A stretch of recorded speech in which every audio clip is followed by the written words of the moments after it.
नमस्कार दोस्तों, आज हमारे साथ बेहद ही खास मेहमान स्टूडियो में मौजूद हैं।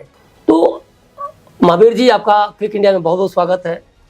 बड़ी बात है कि राम मंदिर की जो एक मन्नत थी, एक तरह से कहा जाए, मौन व्रत लोगों ने धारण किया लगभग 2-3 दशकों तक, और जो त्याग की लोगों ने दिखाई एक भावना, तो ये बड़ी सच में बहुत बड़ी बात है। बट एक सवाल है कि जब राम सबके हैं तो कांग्रेस, लेफ्ट या कुछ इस तरह की जो पार्टियां हैं वो दूरी क्यों बना रही हैं, और वो ये क्यों कह रही हैं कि कांग्रेस खासतौर पे कह रही है या फिर अन्य पार्टियां कह रही हैं कि भाजपा का ये कार्यक्रम है या फिर विश्व हिंदू परिषद का कार्यक्रम है फिर या फिर संघ का कार्यक्रम है, ऐसा क्यों? राम तो सबके हैं। राजीव जी, बहुत अच्छा प्रश्न आपने पूछा है। मुझको भी बहुत अच्छा लगेगा आपका जवाब देने में।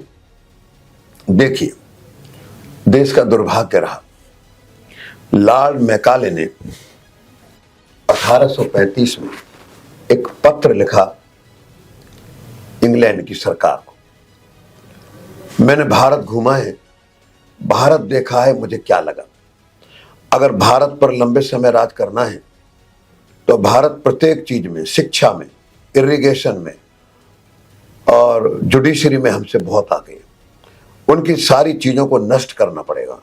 जो राज करता है उसमें सुप्रिटी कॉम्प्लेक्स चाहिए, जिस पर राज करना है उसके अंदर इन्फिनिटी कॉम्प्लेक्स, हीनता के भाव चाहिए। तो ये जो आपने प्रश्न पूछा है ये इससे जुड़ा हुआ है कि जो अंग्रेजों ने आज़ादी से पहले शिक्षा प्रारंभ की, हम काले अंग्रेज तैयार करेंगे।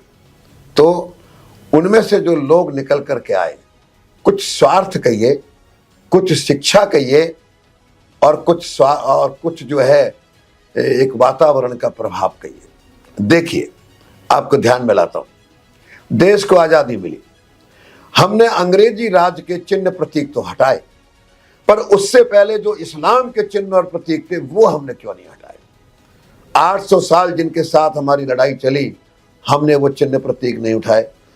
लेकिन एक महापुरुष ऐसा भी था, एक राजनीति में एक ऐसा भी व्यक्ति था, देश को आजादी मिलते ही उस व्यक्ति ने हमारे सोमनाथ मंदिर, 12 ज्योतिर्लिंगों में से एक, बिरावल, समुद्र का जल हाथ में लेकर अंजलि में 1 लाख लोगों की भीड़ में कहा, मैं देश का प्रधानमंत्री सरदार पटेल गुलामी के चिन्ह को मिटाकर सोमनाथ के मंदिर को पुनः खड़ा करूंगा।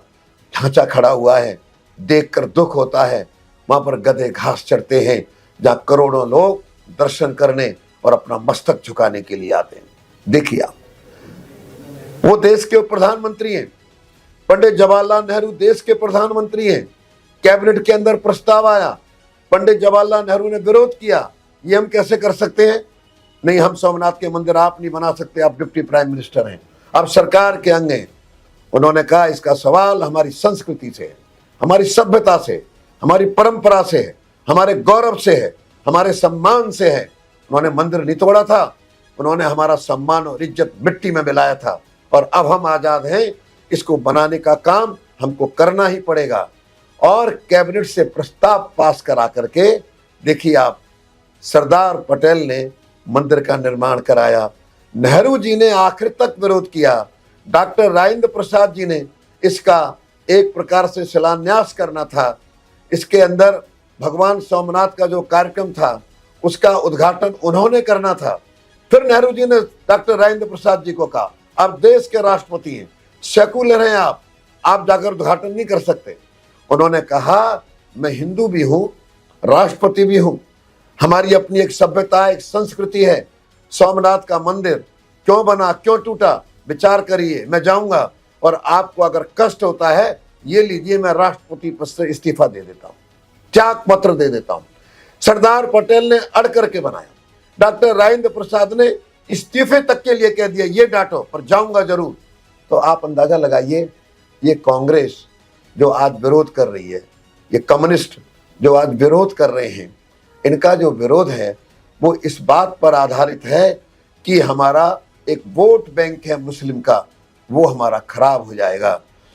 सही मायने में 15 अगस्त 1947 को जब देश को आजादी मिली, देश के नेताओं के नेतृत्व में करोड़ों हिंदू निकल पड़ते, जनता निकल पड़ती, सभी हाथ में क्या होता? फावड़ा, कस्सी, कुदाली, ये उसके हाथ में होती।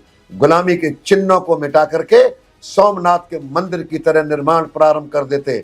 आप कल्पना करिए, ईसाई और मुस्लिम देश में अगर किसी ने कब्जा करके उनके पवित्र स्थान पर अपना पूजा का घर बना लिया होता, ईसाई और मुस्लिम देश क्या करते? वही करते जो पोलैंड ने किया था, वही करते जो स्पेन ने किया था इस्लाम से आजाद होने के बाद।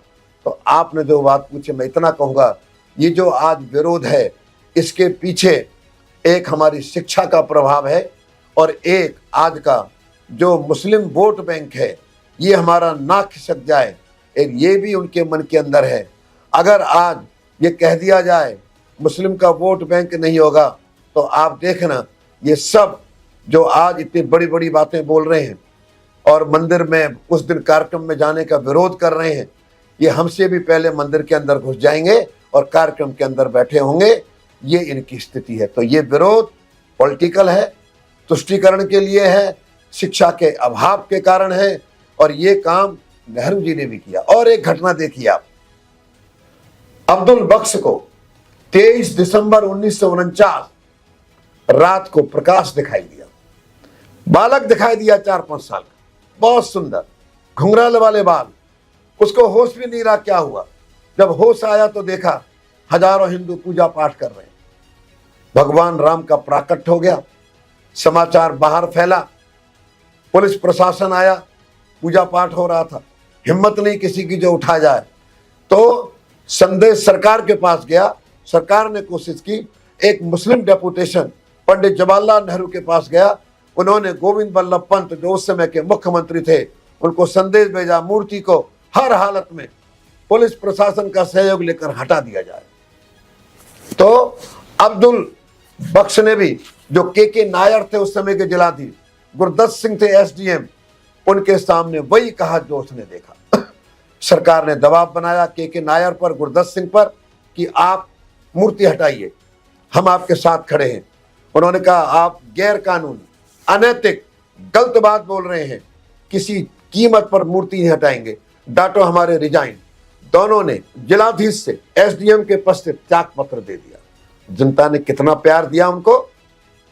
केरल के रहने वाले नायर के नायर 2 बार लोकसभा का सदस्य बनाकर भेजा, उनकी पत्नी को भेजा, के नायर को, एसडीएम गुरदत्त सिंह को।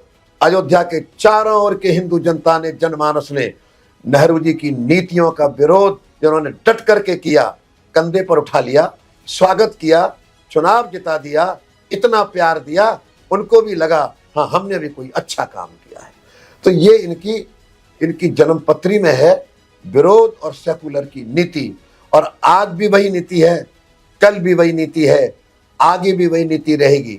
और मैं आपके चैनल के माध्यम से उनको एक चेतावनी भी दे रहा हूं कि हिंदू विरोध, सनातन विरोध, भारत का विरोध, राम का विरोध कहीं ऐसा ना हो, ये करते करते ये सब भगवान राम की इन सारी चीज़ों का विरोध करके ये निपट जाएं और देश की राजनीति में ये मुंह दिखाने लायक नहीं रहे।